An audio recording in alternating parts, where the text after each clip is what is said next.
Cara menanam bonggol bunga bugenvil supaya cepat tumbuh dan cepat berbunga. Nah, teman-teman, jika teman-teman memiliki bonggol bunga bugenvil ataupun bunga yang lain seperti ini merupakan dongkelan dari bunga bugenvil yang tempat penanamannya eh, terkena galian pondasi. Jadi ini bonggolnya sudah beberapa hari di sini. Ini saya periksa masih basah. Jadi jika kita tanam sepertinya masih bisa hidup ataupun tumbuh.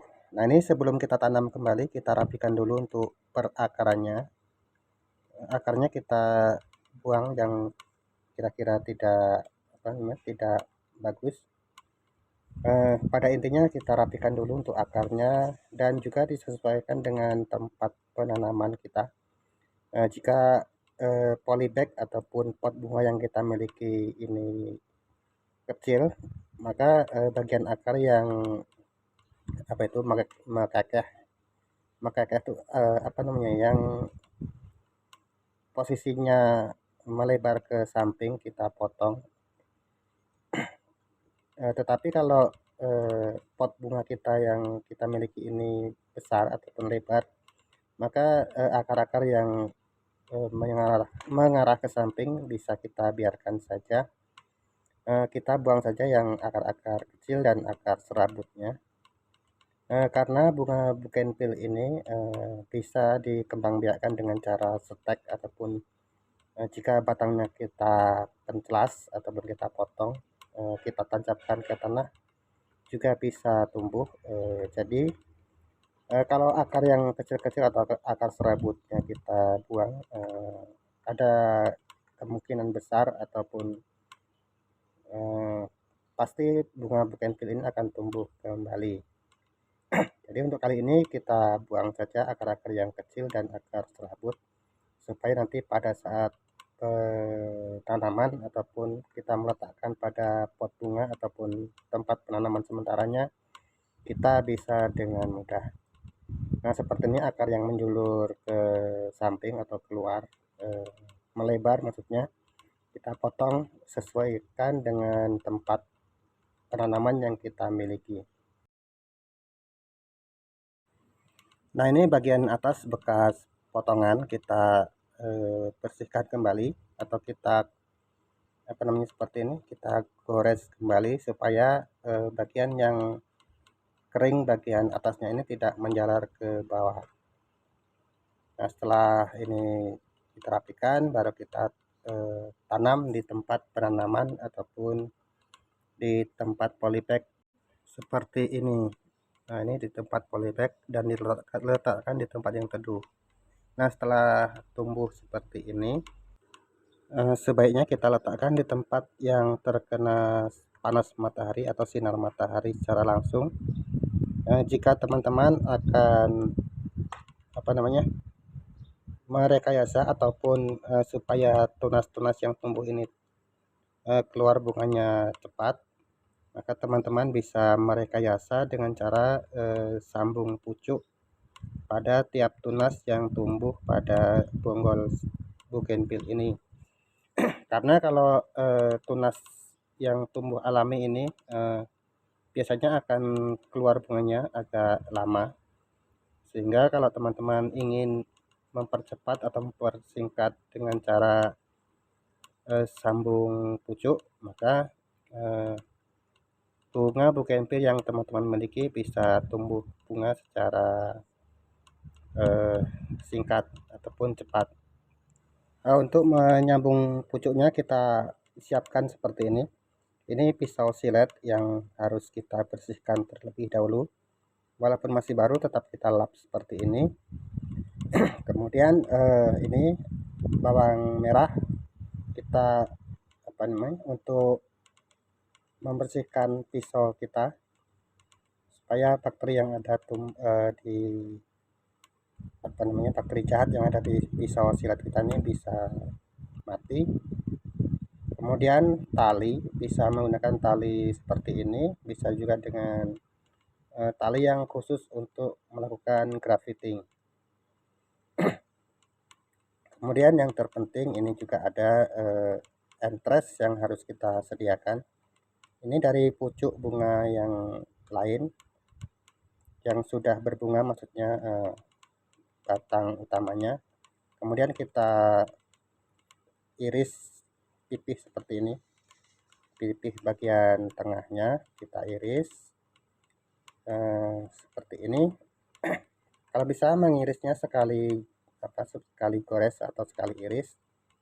Kemudian batang atau tunas utama yang akan kita sambungkan kita potong. Memotongnya jika teman-teman masih untuk pemula, jangan terlalu mepet ke bawah, maksudnya ada beberapa senti ke atas, supaya nanti kalau sambungan teman-teman ini gagal, kita bisa mengulangi kembali di bagian bawahnya. Ini bagian tunasnya kita gores atau kita colak ke tengah, ke dalam maksudnya, untuk tempat memasukkan entres yang teman-teman miliki. Kemudian kita siapkan tali supaya nanti saat entres yang kita sisipkan ini sudah melekat, langsung kita bisa mengikatnya. Nah, kita ikatkan seperti ini. Kalau bisa entres yang kita miliki jangan terlalu banyak bergerak, supaya pori-pori yang ada pada entres yang baru kita buat ini tidak tidak memar atau tidak mati, sehingga proses melekatnya antara entres kita dengan batang bunga bougainville yang kita kita sambung pucuk ini bisa lebih mudah. Kemudian kita ikatkan seperti ini.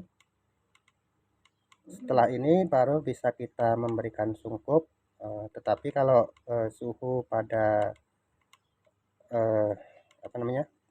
suhunya tetap teratur, misalnya tidak panas ataupun tidak terlalu dingin, bisa kita biarkan seperti ini saja, tidak kita sungkup. Tetapi sebaiknya kita tetap memberikan sungkup. Lalu kita buat entres kembali untuk cabang-cabang yang lain, seperti yang kita lakukan pada pertama tadi. Kita potong juga bagian tunas yang akan kita sambung, kemudian kita colak ke dalam tempat untuk meletakkan entres yang kita sambungkan. Nah, kita colak seperti ini. Ini karena tunasnya masih kinyis-kinyis ataupun masih sangat muda, maka teman-teman harus agak hati-hati saat mengirisnya. Karena kalau teman-teman terlalu kuat untuk memasukkan pisaunya, nanti bisa patah ataupun lukanya akan terlalu lebar. Nah, jika belum pas, kita kita iris kembali untuk entres yang akan kita sambungkan, supaya nanti hasilnya lebih sempurna. Nah, setelah ini nanti kita ikat kembali, dan setelah semuanya yang kita sambungkan selesai, bisa kita langsung memberikan sungkup dan kita letakkan di tempat yang tidak terkena sinar matahari secara langsung terlebih dahulu, supaya bunga ataupun sambungan yang kita buat ini tidak layu. Maka kita harus meletakkan di tempat yang teduh terlebih dahulu. Nah, setelah seperti ini baru kita berikan sungkup dan kita letakkan di tempat yang teduh terlebih dahulu. Nah, untuk sungkupnya ini kita bisa melepaskan antara 4 sampai 6 hari berikutnya, sampai dengan batang yang kita sambungkan ini menyatu dengan batang utama yang kita sambung. Nah, sedangkan untuk melepaskan ikatannya ini, kita bisa melepaskannya setelah bunga ini berbunga, ataupun bisa sampai sambungan kita ini menyatu dengan sempurna atau menyatu semuanya. Nah, teman-teman, biasanya kalau kita melakukan sambung pucuk ataupun sambung sisip, Ini di sekitar bata yang kita sambung ini biasanya akan tumbuh tunas-tunas lain seperti ini. Nah, ini sebaiknya kita buang saja supaya tidak menghambat pertumbuhan dari entres yang kita sambungkan. Nah, teman-teman, cukup sekian dulu untuk video kali ini. Kurang lebihnya saya mohon maaf. Saya ucapkan terima kasih kepada teman-teman yang selama ini telah mendukung saya, baik dari dukungan like, komen, dan subscribe. Terima kasih. Sampai jumpa pada video berikutnya.